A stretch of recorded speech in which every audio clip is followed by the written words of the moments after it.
Alors donc, ce matin-là, puisque nous avons proclamé le mois d'octobre, mois donc de l'Église triomphante, regardons pendant août et septembre, nous avons parlé du mois de la parole et du mois du Saint-Esprit. C'était pour aboutir sur quoi? C'était pour aboutir sur Éphésiens 5, 25 à 27, où Dieu dit, Marie, aimez vos femmes comme Christ a aimé l'Église et s'est livré lui-même pour elle, afin de la sanctifier par la parole, après l'avoir donc purifiée par le baptême d'eau. 27 maintenant, afin de faire paraître devant lui cette Église glorieuse, sans tache, ni ride, ni rien de semblable, mais sainte et irrépréhensible.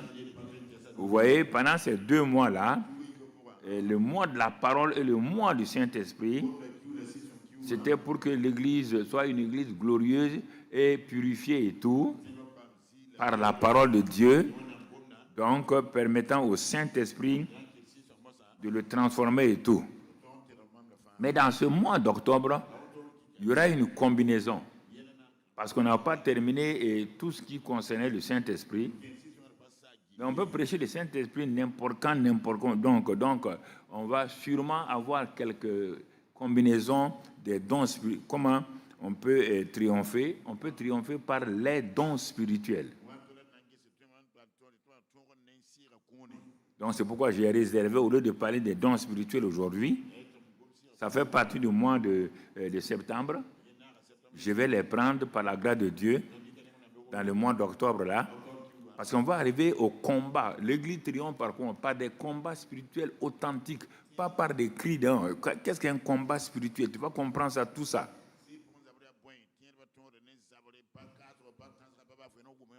Donc tous les termes qu'on met dans les milieux évangéliques, là, des termes fou là, des termes qu'on exploite là, je vais vous ramener à les termes bibliques authentiques. Il faut qu'on arrête le combat spirituel. Combat spirituel, je n'ai pas besoin de faire, non. Il faut voir par quel combat.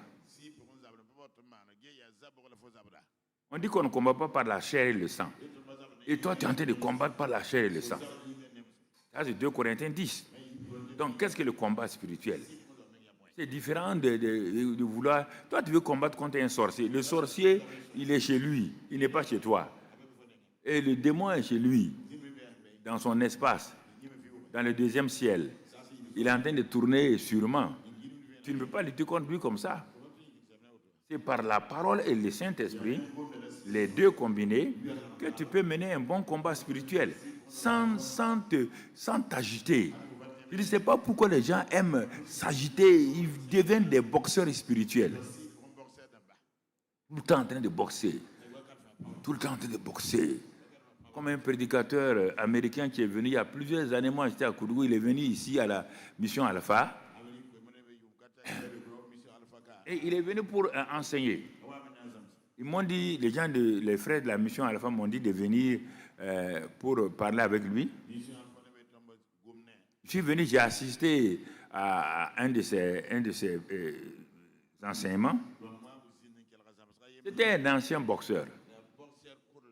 Alors, tout son message, c'est la boxe. Il prêche en boxant. KO, il percute. Tout. Il dit, hey, mon ami, le diable ne va pas te donner sa mâchoire pour que tu le mettes KO. Il y a des choses importantes que nous devons comprendre. Ne prenons pas l'Église comme... Parce qu'on a réduit l'Église de Christ comme un lieu d'amusement, de théâtre. C'est-à-dire que nous sommes devenus comme l'ombre de l'Église. L'Église est là, mais nous sommes comme et nous jouons au théâtre. Ça ne marche pas.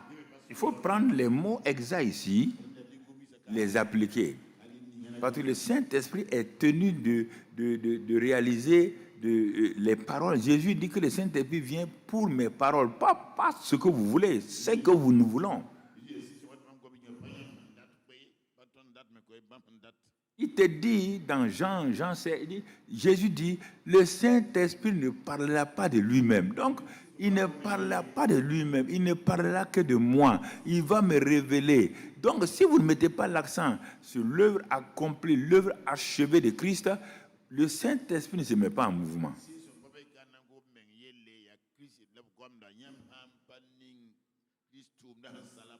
Parce que le Saint-Esprit est la plénitude de Dieu en nous et avec nous. Le Père a tout commencé. Je vous ai dit, mais ce n'est pas trois dieux. Hein? Quand il dit ça, là, ce n'est pas trois dieux. On dit le Père. Voilà, ce n'est pas un nom. Non, le Fils, ce n'est pas un nom. Le Saint-Esprit, ce n'est pas un nom. Non. Non, non, non. Ministre, ce n'est pas un nom. Directeur général, ce n'est pas un nom. Ambassadeur, ce n'est pas un nom. Mais l'ambassadeur a un nom. Le ministre a un nom. Le Père a un nom. Le Fils a un nom. Le Saint-Esprit a un nom. Quand le Fils voulait partir, écoute-moi bien, quand il voulait partir, il a achevé, il dit maintenant, on va vous baptiser au nom du Père, du Fils et du Saint-Esprit. Au nom du Père, du Fils et du Saint-Esprit. Donc, si Père est un nom, Fils est un nom, Saint-Esprit est un nom, mon ami, en grand-mère, même au CM2, si tu mets ça au singulier, l'enfant de CM2 va te dire, monsieur, vous faites une faute. Au nom de Frédéric, de Mamadou, de Hubert, on ne peut pas mettre ça au singulier. Ça fait 3 personnes. Mais Jésus dit, vous allez les baptiser au nom du Père, du Fils et du Saint-Esprit. Mais il n'a pas mis au pluriel, parce que ce ne sont pas des noms. Non, mon ami, Père n'est pas un nom. Non. Quel est le nom de ton Père? Il s'appelle Mamadou. Là, d'accord. Mais Père n'est pas un nom. Fils n'est pas un nom. Quel est le nom de ton fils? Alexandre. Vous comprenez? Si vous ne comprenez pas ça, vous allez croire qu'il y a 3 dieux. S'il y a 3 dieux, lequel vous allez prier? Quand vous priez le Père, Satan va te dire, et le Fils? Tu as prié le Fils? Quand tu pries le Fils, Satan va revenir te dire, et le Saint-Esprit, tu as prié le Saint-Esprit, tu ne vas pas ton temps à prier le Père, prier le Fils, prier le Saint-Esprit, prier le Père, et tu perds du temps. Quand Jésus a dit ça, il a dit ça devant ses disciples. Ses 12 disciples, bon, moins un, Judas qui est parti, il a dit ça devant ses 11 disciples. Il leur a dit, baptisez-les. Ils ne sont pas bêtes. Mais quand ils ont commencé, dans Acte 2, le premier baptême, Paul a dit, répentez-vous et soyez baptisés au nom de Jésus-Christ. Ah, mais Paul, Pierre, tu fais une erreur. Hein? Le maître a dit au nom du Père, du Fils, du Saint-Esprit. Pierre dit, mais vous ne comprenez pas alors.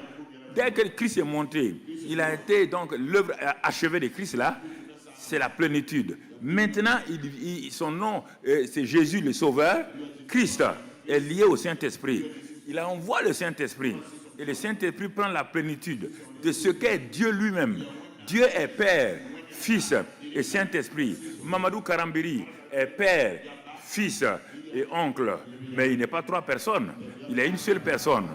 Tu rencontres Mamadou Karambiri, tu peux le rencontrer en tant que Père, tu peux le rencontrer en tant que Fils, tu peux le rencontrer en tant que pasteur. Quel est le nom de ton pasteur? Mamadou Karambiri. Quand on dit à mon père, quel est le nom de ton fils? Mamadou Karambiri. Quand on dit mon frère, donc à mes enfants, quel est le nom de votre père? Mamadou Karambiri. Il y a un seul nom, on peut factoriser comme dit l'autre là. On factorise ça, on met Mamadou Karambiri, on met en chose et puis on factorise ça. Mon ami, la parole de Dieu est réelle. La parole de Dieu est puissante. La parole de Dieu est efficace. Oh, alléluia. Oui, nous sommes dans le mois de la triomphe. Ah oui, bon mois de triomphe. Alléluia. Gloire à Dieu. Gloire à Dieu. Gloire à Dieu. Église glorieuse, église triomphante. Alors ce matin, mon frère, ma soeur, ce sont des choses qui sont importantes que nous devons comprendre. Quel est le texte de base? Chaque thème du mois est basé sur un texte de base biblique. Non, je ne me lève pas pour dire, bon, je tire mon menton, mais quel thème on va donner ce mois-là? Quel thème? Ah, vraiment, hein? Moi, j'aime ça, là. Mon ami. Tous mes thèmes sont en harmonie. En harmonie. Tu prends depuis janvier, tu vas et tu ramasses tous les enseignements. Il y a combien d'enseignements? Mercredi et dimanche. Dans chaque mois, il y a environ 4 dimanches, 4 mercredis. Prenons en chose. Donc ça fait 8 ans. 8 ans. Si tu multiplies par 12, mon frère, c'est ça, tu vas trouver le nombre de thèmes, des choses que j'ai données. Et si tu suis, ça se suit en harmonie. Donc tu ne peux pas te tromper. Je ne prêche pas aujourd'hui sur la prospérité, demain prêcher sur la foi, après demain prêcher sur le combat. Non, ça c'est un évangile fou. On ne sait pas de quoi il s'agit. Si tu veux former un informaticien et tu fais aujourd'hui telle chose, tu lui enseignes sur les logiciels, qu'est-ce que les logiciels? Après demain, tu parles, lui dis, bon, on va parler aujourd'hui de la lutte sambo. Il dit, qu'est-ce que la lutte sambo a à voir dans l'informatique? Beaucoup de prédicateurs sont comme ça. Ils prêchent une chose là. Le lendemain, tu vois, ils prêchent. Ils disent, mais non, mais qu'est-ce que tu veux me dire? Qu'est-ce que tu veux tirer ton enseignement? Mais regarde l'ingénieur agronome, l'ingénieur mécanique, l'ingénieur électricien, ils sont tous ingénieurs. Mais chacun dans son domaine. Chacun a appris dans son domaine. C'est pourquoi il est devenu ingénieur et donc agricole. Oui, mais si on lui enseigne ça, il ne va jamais sortir ingénieur en agriculture. On ne peut pas enseigner des chrétiens n'importe quoi, ou bien rester sur un seul thème là, le combat spirituel. Il va devenir quoi, mon frère? Donc c'est important. Donc c'est pourquoi il faut savoir diversifier. Et quand on donne les thèmes, il faut les suivre parce que c'est pour ton bien. De toute manière, moi j'enseigne ça. Donc moi aussi, je vais les pratiquer comme toi. Je ne suis pas différent de toi. Nous sommes pareils. Sauf que je suis en avance sur toi. Je suis en avance sur toi spirituellement. Je me suis converti avant toi. Je suis en avance sur toi physiquement. Je suis plus âgé que toi. C'est la seule différence. Sinon, nous sommes soumis au même texte. Il n'y a pas un texte pour les pasteurs. Il n'y a pas un texte pour les prophètes. Non, nous sommes soumis au même texte. Je suis soumis à la même rigueur. Je suis soumis à la même parole. Je ne peux pas te dire d'aimer et moi je n'aime pas. Ah, je suis hypocrite. Je ne peux pas te dire à toi, aime les gens et moi je n'aime pas les gens. Je suis un hypocrite. Dieu me rejette. Et dit, allez, circule là. Faux pasteur là, circule. Ce que je te prêche là, c'est que je le pratique. En tout cas, je fais comme toi aussi, je pratique ça. Voilà, frères et sœurs. Ne croyez pas qu'il y a des gens qui sont des sacerdoces ici. Ceux qui sont ici, là, c'est le Sanhédrin et vous êtes le peuple. Il n'y a pas dans le corps de Christ de Sanhédrin ni de peuple. Voilà. Vous voyez ma tête là? On ne peut pas enlever la tête, mon corps, on ne peut pas enlever la tête posée là-bas et mon corps, ça ne marchera pas. Nous sommes un, dépendants. La tête est importante, elle réfléchit, la mémoire est là-bas, le cerveau est là-bas, mais sans le bras, la tête est faible. Si la tête dit, je vais décider d'aller prendre de l'argent, si le bras, le bras refuse, la tête a beau parler, il ne prendra pas l'argent, car c'est le bras qui prend l'argent. Nous sommes établis tous des membres du corps. Il n'y a pas un qui vaut mieux que l'autre. Mon ami, mon frère. Même, non, parfois je vous parle clairement, je vous parle wassa, ça ne doit pas vous choquer. Je vais vous entendre, mais c'est Dieu qui a fait le corps, non? Dieu a fait le corps. Dans le corps de Dieu, là, le jour que Dieu a voulu faire le corps de l'homme, là, est-ce que Dieu a eu honte? Il a fait en haut un trou, il a fait un autre trou en bas. On appelle celui-ci la bouche, on appelle l'autre l'anus.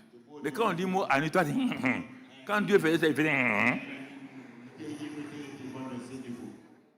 Est-ce que Dieu fait... Si tu as honte de l'anus, va faire 15 jours sans anusser. Va faire. Tu verras ce qui va se passer chez toi. L'anus va te tuer. Bien que tu sois en forme. Il faut prendre les choses. Moi, je suis un pasteur wassa. Je ne tourne pas. Non, mon ami. C'est important. Donc, nous devons comprendre la parole de Dieu dans la simplicité pour saisir. Parce que Dieu est l'auteur du naturel, il est l'auteur du spirituel. Alors, on dit, si deux droites sont parallèles, elles ne se rencontrent jamais. Mais elles ne se rencontrent jamais dans le naturel. Mais dans le spirituel, elles vont se rencontrer. Mon ami, mon frère. C'est pourquoi il y a le point, il y a la droite, il y a donc puis il y a l'espace et tout. Donc, les dimensions mathématiques. Mais quand tu pars dans le spirituel, tout cela devient un seul point. Christ Jésus. Donc, écoutez-moi, frère. Il y a des choses que vous devez découvrir.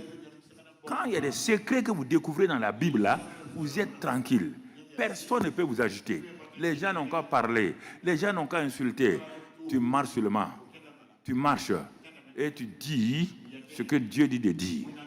Donc, c'est pourquoi je suis là ce matin pour nous encourager à aller de l'avant.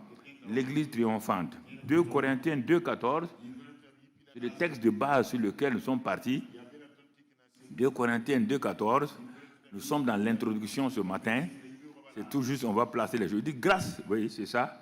Donc 2 Corinthiens 2,14. Grâce soit rendue à Dieu qui nous fait toujours triompher en Christ. Ah, Seigneur.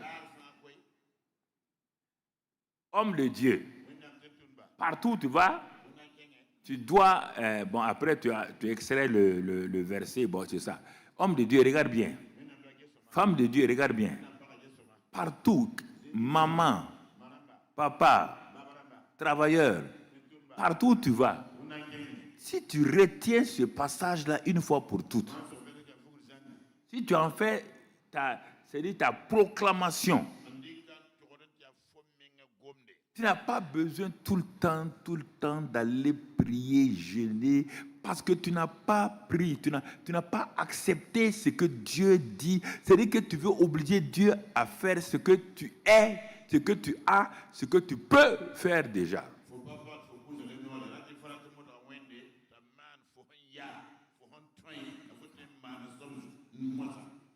Paul qui a la révélation, il dit non, dans le combat que nous voulons faire là, il dit grâce soit rendue à Dieu. Nous rendons grâce à Dieu. Écoutez-moi, frère. Dans la Bible, il y a le spirituel, il y a la grand-mère. Si on te donne cette phrase-là, comme on le faisait pour l'entrée en 6e, étude de texte, on donne ça pour étudier cette phrase-là. Quelles sont les parties importantes? Quelle est l'expression importante? Sur quoi la phrase-là tourne? De quoi la phrase-là parle? Sur qui la phrase-là est axée? Si tu n'as pas compris cette pensée de l'étude des textes bibliques, tu ne peux pas aller de loin. Je suis dans un combat. Tout le temps, je combats. Je suis en train de jeûner, prier. Mais ça ne va pas. Je fais beaucoup de choses. Ça ne va pas. Parce que je ne suis pas basé sur la parole. Je ne suis pas ancré dans la parole. Je suis un homme faible, une femme faible par rapport à la parole. Je ne lis pas la parole assez. J'amène la Bible seulement à l'église. Mais dans la semaine, hein, je ne lis pas la Bible assez. Donc, je ne connais pas la parole. Or, Jésus a dit que la parole est la nourriture. Ça veut dire que je ne me nourris pas assez. Comment je peux combattre si je suis faible? C'est ça que Dieu me dit. Alors, je regarde et je tombe un jour sur cette phrase-là. Tout ce passage-là, je m'arrête. Je vois quelqu'un qui dit « Grâce soit rendue à Dieu ». Ah, pourquoi il dit « Grâce soit rendue à Dieu » ? On rend grâce à Dieu quand il nous fait des choses. Pour certains, on rend grâce à Dieu quand il nous donne une nouvelle voiture. Jésus n'est pas venu pour ça, mon ami. On rend grâce à Dieu s'il y a ça, il y a ça, il y a ça. Mais ici, là, mais ça semble être bizarre, hein? Mais l'Esprit dit, mon fils, continue. La phrase n'est pas terminée. Pourquoi je dois rendre grâce à Dieu? Et pourquoi grâce est rendue déjà à Dieu. Parce que l'auteur me dit, le Dieu qui nous fait toujours triompher en Christ. Je m'arrête. Je ne continue pas ma lecture. Je ne suis pas en train de faire ma lecture biblique. Comme on dit, lire la Bible. Non. Je suis en train de chercher la pensée de Dieu pour ma victoire dans les combats. Mais parce que parfois aussi, certains de nos chants nous induisent en erreur. Nous, tout le temps, nous combattons pour le futur. Nous combattons là où nous sommes déjà vainqueurs. Et cela nous crée des problèmes qui nous fait toujours triompher en Christ. Il n'a pas dit que je triomphe. Il dit je triomphe toujours en Christ. L'expression. Donc l'expression essentielle dans cette phrase-là, c'est en Christ. Ah oui, il me fait triompher. En Christ. Parce que Christ a triomphé. Quand il triomphait, je n'étais pas là-bas. Je n'étais pas né. Rien. Maintenant que lui il a triomphé, il a dit que il nous a donné la victoire. Qui? C'est celui qui s'est converti à Christ. Dans Apocalypse 12, on dit déjà, nous avons vaincu Satan, nous avons triomphé de lui par le sang de Jésus. Et je suis devenu chrétien. J'accepte ça et je viens. Il dit, il nous fait toujours triompher en Christ. Mais le triomphe de Christ là, moi je suis content. J'ai dit, bon, j'ai triomphé. Il y avait des démons, il y avait des démons qui me harcelaient. Il y avait ceci ou cela. Nous sommes trop tournés sur nous-mêmes. C'est ce qui fait que le Saint-Esprit n'agit pas beaucoup avec la plupart des chrétiens. Toute notre vie chrétienne est sainte. Les dimanches, on vient. Qu'est-ce que Dieu va me dire aujourd'hui? Quelle est la parole? Non, on ne vient pas à l'église pour recevoir des paroles. Non, on vient parce qu'on aime Dieu, on aime ses frères.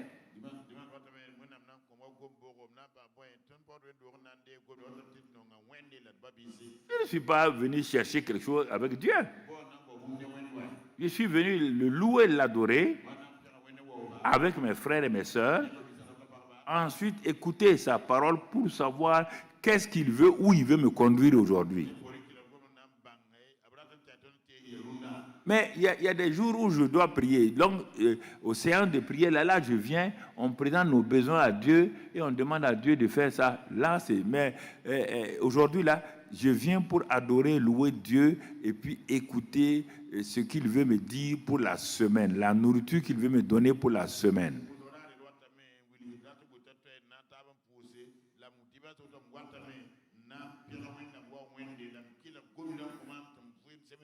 Je suis venu comme certains ce matin. Tu es venu dans la défaite. Tout à l'heure, je vais te montrer ça.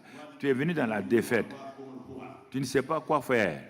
Mais je te dis ce matin-là, Dieu dit, grâce soit rendue à Dieu, qui nous fait toujours triompher en Christ. Mais c'est pour quel but? Il ne fait pas triompher en Christ pour que je dise aux gens, vous voyez là, moi, je suis un chrétien, quand je fais telle chose, je triomphe seulement. Non. Il nous fait triompher en Christ parce qu'il veut atteindre un but et qui répand par nous le triomphe dans lequel je suis rentré devient quelque chose d'important pour Dieu et Dieu veut maintenant que je continue et qui répand par moi en tout quoi? Tout lieu l'odeur de sa connaissance. Donc, Dieu veut. Dieu ne suis pas venu pour avoir des bonbons, des voitures, et même pour être guéri. Non. La priorité des priorités, mon triomphe, comme le triomphe de Christ. Christ n'a pas triomphé pour lui-même. Christ n'a pas triomphé pour une place au ciel. Christ a triomphé afin de faire connaître son Père sur la terre et que de répandre la bonne odeur de la connaissance du Père sur la terre. Et moi aussi, Dieu me donne d'entrer dans le triomphe de son Fils et de répandre la bonne odeur de la connaissance de ce Fils-là sur la terre en tout lieu. Un ambassadeur spirituel. Mais si tu n'acceptes pas ça, pourquoi tu viens, Seigneur? Il me faut, tu vois, il y a ça encore, je n'ai pas eu ça, je n'ai pas été promu, on m'a promis, Seigneur, je suis venu, il faut m'élever. Mais quel est cet enfantillage-là? Le grand Dieu, là, ce que nous avons aujourd'hui, ce que nous faisons aujourd'hui, ceux qui nous ont dévancés n'avaient pas ça, ne connaissaient pas ça, étaient plus heureux que nous. Tu comprends? Dieu a envoyé Abraham. Dieu a pourvu à tout. Dieu a envoyé Moïse. Dieu a pourvu à tout. Dieu a envoyé Élie, Élisée, David, le petit berger, Joseph, l'enfant mal aimé, Daniel, un esclave. Il les a envoyés. Esther, une orpheline. Et donc, Agar, non, pas Agar, c'est celle, Rahab. Donc, une prostituée. Je ne vois pas où est-ce qu'ils ont prié, gêné pour avoir quelque chose. Je ne comprends pas votre vie chrétienne là. Je ne la comprends pas et je me demande, mais pourquoi vous ne croyez pas ce que Dieu a dit? Ce que vous faites, Jésus l'a dit. Si vous savez donner de bonnes choses à vos enfants, depuis que j'ai lu ça dans la Bible là, je ne me suis plus inquiété.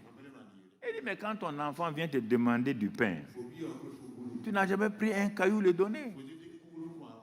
Si ton enfant te demande de la viande, tu n'as jamais pris un serpent lui donner. Et pourtant, toi, tu es méchant. Mais je ne comprends pas. Il me dit, moi, je suis méchant. Je sais donner de bonnes choses à mes enfants. Lui qui est bon, lui, il ne donne pas de bonnes choses à ses enfants. Donc, il y a quelqu'un qui ne va pas. Tu es en train de juger Dieu tous les jours avec tes jeûnes et tes prières. Si je ne jeûne pas, il ne va pas me bénir.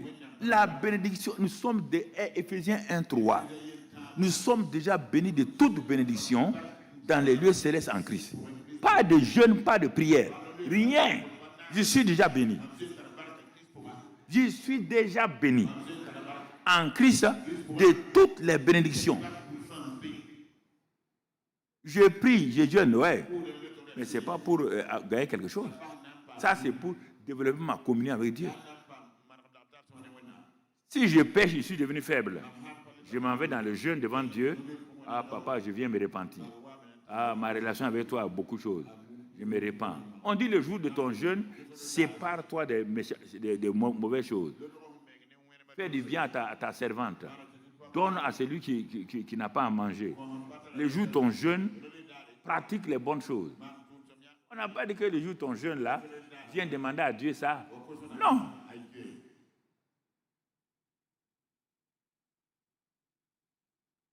Il faut que je continue à vous expliquer.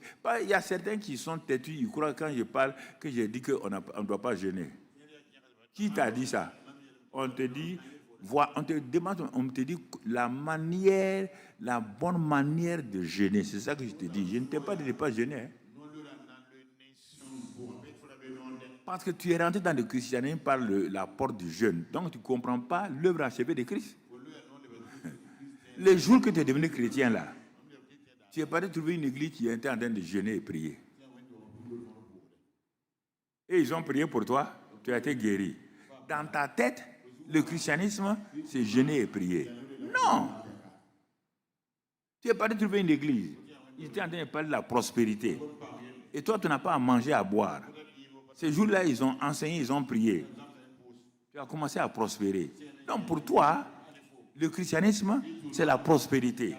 Regarde quand tu as été converti. C'était le jour que tu as été converti, il y avait quoi? Tu as rencontré quoi? Tu n'as pas rencontré Christ. Non. Tu n'as pas rencontré Christ.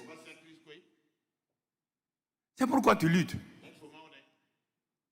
Je rentre en tant que musulman dans cette église en France. Je rentre, je m'assois. Ce jour, le monsieur a prêché, le pasteur a prêché. Et le chant d'abord qu'ils ont donné, Christ m'a sauvé. Quand je rentrais là, j'étais en train de chanter.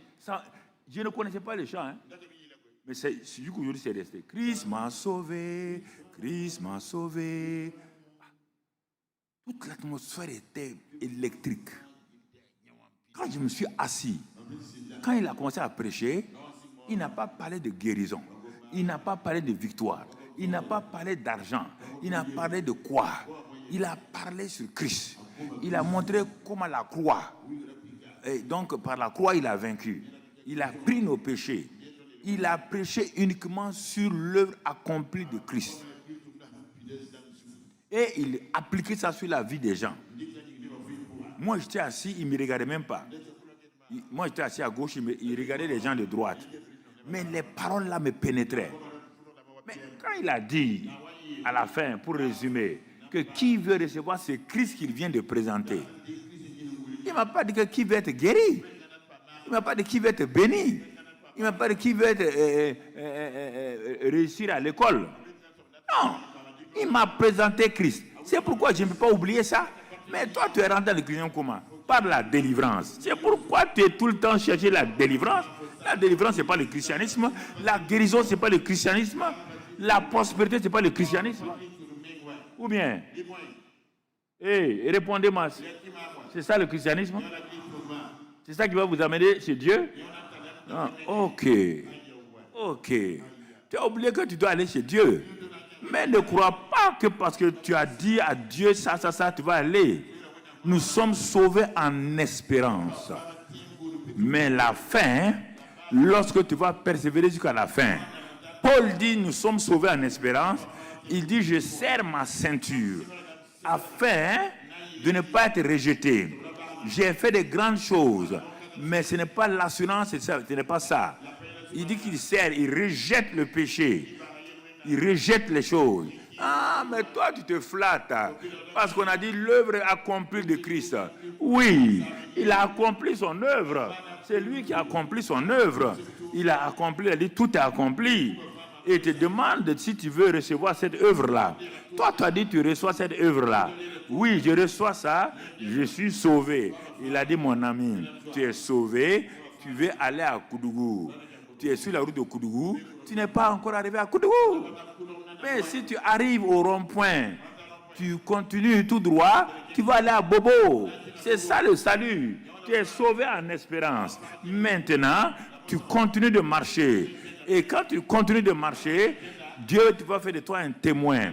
Quand il fait de toi un témoin, il te donne le Saint-Esprit. Quand il te donne le Saint-Esprit, maintenant il va pourvoir à tes besoins. Il va pourvoir, c'est normal. On ne peut pas envoyer un militaire au front sans lui donner à manger.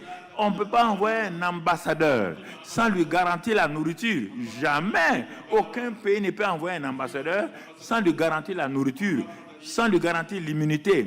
Le grand Dieu ne peut pas envoyer quelqu'un, ne peut pas sauver quelqu'un, envoyer quelqu'un qui veut le servir comme son ambassadeur sans prendre soin. Il n'a pas besoin.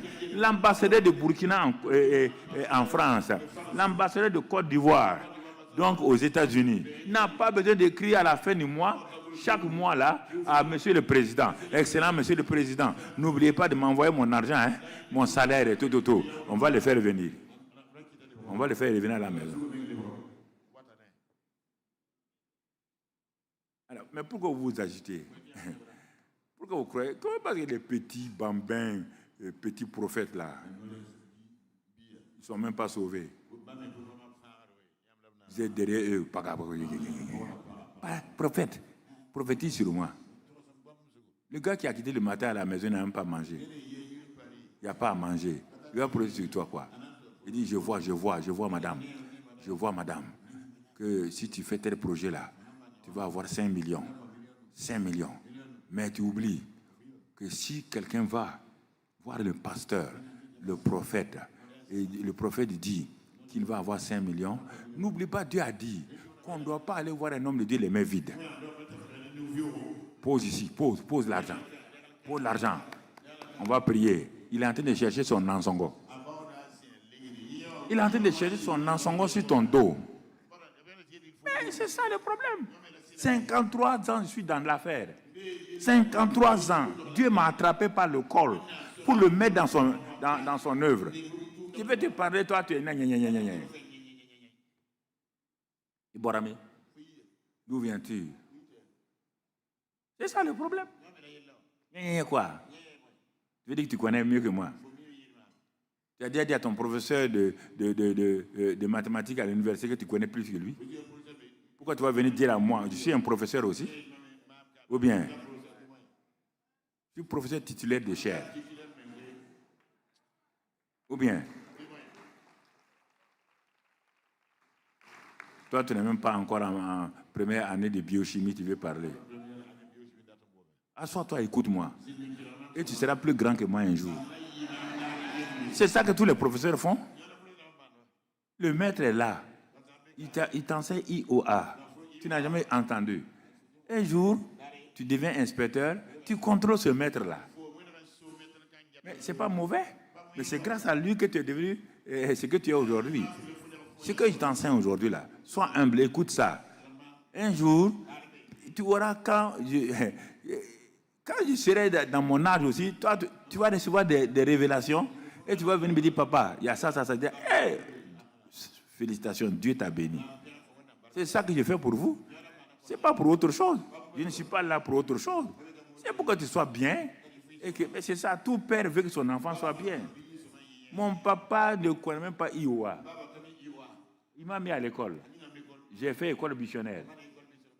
Dès que je suis rentré à l'école, je ne partais plus en classe. En ce temps, les maîtres étaient durs. Le maître est venu voir mon père. Ton fils là ne vient pas à l'école. Hey, mon père, il ne parle pas beaucoup. Il a la taille de Gustave. C'est pourquoi j'aime Gustave. Il a la taille de mon père, de mon frère. Il m'a appelé, il dit, viens là, viens. Il à l'école, c'est-à-dire, je t'ai mis à l'école, tu ne parles pas en classe. Je vais parler. Il ne parle pas beaucoup, mais ce jour, il a dit de m'asseoir. Quand je me suis assis, il a dit que lui n'a pas été à l'école. Lui, son grand frère est allé à l'école. Il voit son grand frère là. Il travaille, il a tout. Mais lui, il a dit, je ne suis pas allé à l'école, mais il faut que mes enfants aillent à l'école, qu'ils soient mieux que moi. J'étais mis à l'école pour ça. C'est pour ton bien, ce n'est pas pour moi. J'étais là assis. Comme je ne réagis pas, il a enlevé sa chaussure. Et quand quelqu'un au CPE, l'habit qu'il a, le seul habit qu'il a, c'est caleçon. Il a descendu mon caleçon, mon frère. Il a pris sa chaussure. Mes fesses ont entendu le chant tcha-tcha-tcha. Non, je parle. Vous savez pas, je ne vous cache rien. Non, pas un pasteur hypocrite là. Mon frère, si un âne m'a fait tomber, je viens de dire l'âne m'a fait tomber. Voilà. Mais quand j'ai quitté là-bas, je suis allé à l'école. Le maître a dit, ah bon, tu es venu? Il dit, ah. À la fin de l'année, j'ai eu le prix d'excellence. On m'a donné, en ce temps, on donnait des récompenses, des livres. On fait en fin d'année une cérémonie de récompense des élèves et on donne. J'ai pris mon livre là, je suis allé donner à mon père. Il ne sait pas lire. Il tient le livre là à l'envers. Il dit non, c'est pas comme ça, c'est comme ça qu'il faut faire. Alors, je te pose la question. S'il ne m'a pas fessé, je serais là aujourd'hui. Laisse-moi te fesser.